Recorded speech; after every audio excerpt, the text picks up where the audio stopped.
Programa Trader Time, vamos falar de mais uma empresa do Euro50 e hoje nós vamos falar de Siemens. Siemens é um conglomerado industrial alemão, sendo a maior da Europa e um dos maiores do mundo. Seus principais escritórios estão localizados em Berlim, Munique e Erlangen. A empresa possui um total de 15 divisões e atua principalmente em três frentes: automação, digitalização e eletrificação.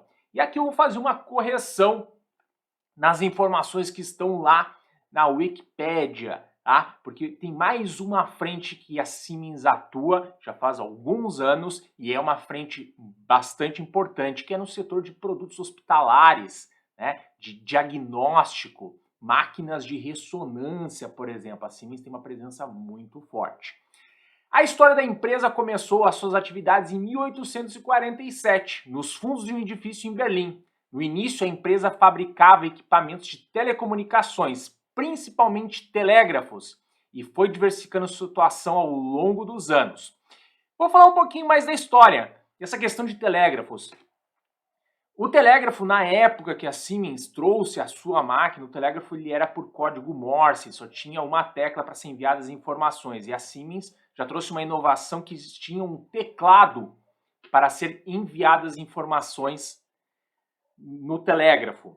Então, qualquer operador, não precisa ser um especialista em código Morse, mas qualquer operador poderia operar o telégrafo da Siemens. Outra coisa que a Siemens inovou é que ela utilizou uma prensa de... Agora me fugiu o nome, mas é uma prensa que conseguia isolar os cabos e com isso eles conseguiam fazer com que os cabos dos telégrafos pudessem ser subterrâneos. Até aquele momento os cabos eram de forma aérea passando.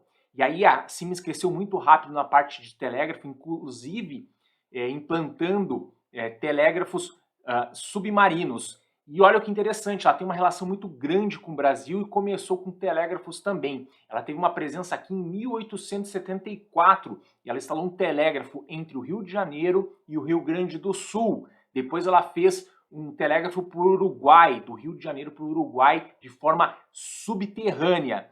E a Siemens tem essa presença desde aquela época no Brasil. Ela foi uma das primeiras a implementar a iluminação pública elétrica no Rio de Janeiro. Ela implementou também metrô em Rio de Janeiro e São Paulo, inclusive se meteu em algumas confusões aí, políticas aí de escândalos de corrupção, tá? Mas é interessante e eu recomendo bastante a lerem na Wikipédia a história da Siemens, tanto a história dela mundial como a história no Brasil, uma empresa aí que há muitos anos está presente aqui em diversas áreas e como ela vem se modificando ao longo dos anos, mantendo alguma essência dessa parte de engenharia. Legal? Vamos dar uma olhada nos números da Siemens. 293 mil funcionários, tá? Números de 2020, tá? E aí é interessante também aqui uma outra curiosidade sobre a Siemens, né? Eles têm o ano fiscal diferente do ano, né, que fecha normalmente, né, de janeiro a dezembro. O ano fiscal deles fecha em setembro. Então agora, no final de setembro, está fechando o ano fiscal da Siemens. E aí eles fazem as comparações dos números de setembro a setembro. Tá? Ela tem presença em 190 países, são 174 anos, ou seja, desde 1847, uma empresa aí mais que centenária, quase virando bicentenária. E ela tem uma market cap agora de 118 bilhões de euros. Da parte um pouco mais financeira, vendas aí no ano fiscal, né, de 2020, 57 bilhões de euros. Teve um lucro líquido, uma receita líquida de 4,2 bilhões de euros, um ROI de 11,07%, apesar de que a companhia, aqui eu estou trazendo o ROI aqui, até para a gente comparar com as outras empresas que a gente trouxe aqui, né, tem lá no link que tem abaixo, tem no Teletrader, ele calcula o ROI, mas a empresa não utiliza muito essa métrica, ela utiliza o ROCE, ok? Ela teve lucro por ação de 5 euros e de dividendos de 3,5 euros aí no ano fiscal de 2020. Outras curiosidades aqui da empresa, tá? Eu vou trazer as principais divisões dela, como ela se mostra, né? Indústrias digitais, né? Como ela se divide, como ela se segmenta, né? Apesar de que esses segmentos eles se desdobram em vários outros menores. Mas os principais segmentos, né, que ela reporta. A indústria digital, infraestrutura, smart infrastructure, mobilidade e aí o Healthineers, né, que é a parte aí do healthcare, dos produtos hospitalares de diagnóstico. Na indústria digital aqui é principalmente softwares, automação industrial, muito serviços industriais, tá? Na parte de infraestrutura, smart infrastructure, eles trabalham com automação predial, com ventilação, com ar-condicionado, com aquecimento, com parte elétrica de prédios, a parte de mobilidade, né, trens, metrôs e também questões de serviço, e aí da parte aí do healthcare que eu já comentei. Além disso, porque se tu somar aqui, por exemplo, né, que aqui está dividindo, né, do ano fiscal de 2020, da onde vinham as receitas por segmento, se tu somar isso aqui não dá a receita dos 57 bilhões. Por quê? Porque a Siemens tem outras áreas que já não são tão grandes, mas ela tem uma área de serviços financeiros também e outras áreas de serviços para a parte industrial de engenharia. Então aqui tem as margens ajustadas de EBITDA por segmento, né? A gente pode ver aqui que a parte de Digital Industries tem uma margem maior do que as outras e os números de empregados também por esses segmentos.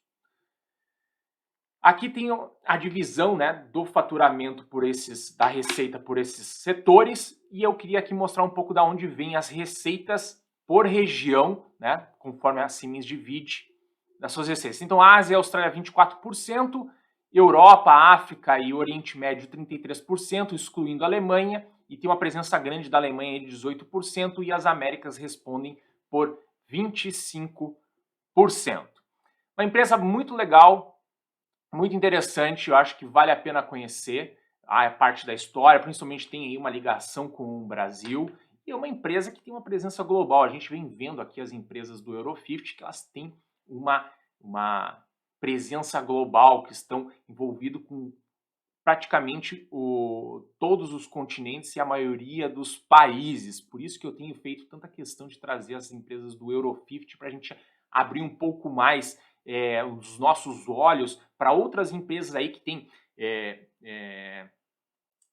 vivência, né?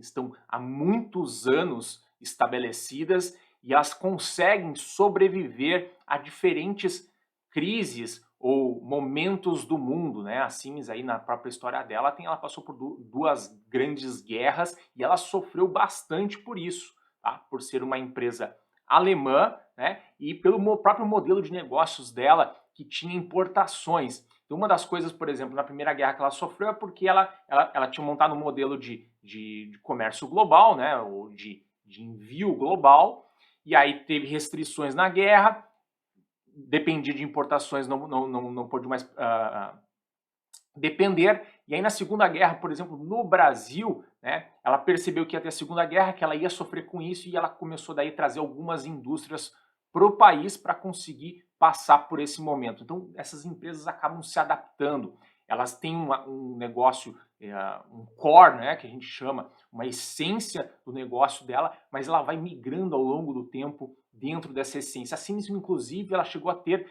empresas de telefonia. Quem se lembra aí nos primórdios do celular, depois da Nokia e da Motorola, tinha celulares da Siemens, os primeiros celulares GSM, e não deu certo. Depois ela fez uma associação com a BEM, que também não deu certo, e a empresa acabou falindo. Ela fez uma associação com a Nokia também, e a Nokia acabou comprando a parte dela, que era a Nokia Networks. Então é uma empresa que, né, vai tentando, vai abrindo diversas frentes e vai vendo aquelas que vão funcionando e vai indo à frente, né? Hoje está nesses segmentos, esses segmentos podem mudar para frente, né? Mas a essência dela, uma empresa de engenharia, continua a mesma. Engenharia e tecnologia. Legal?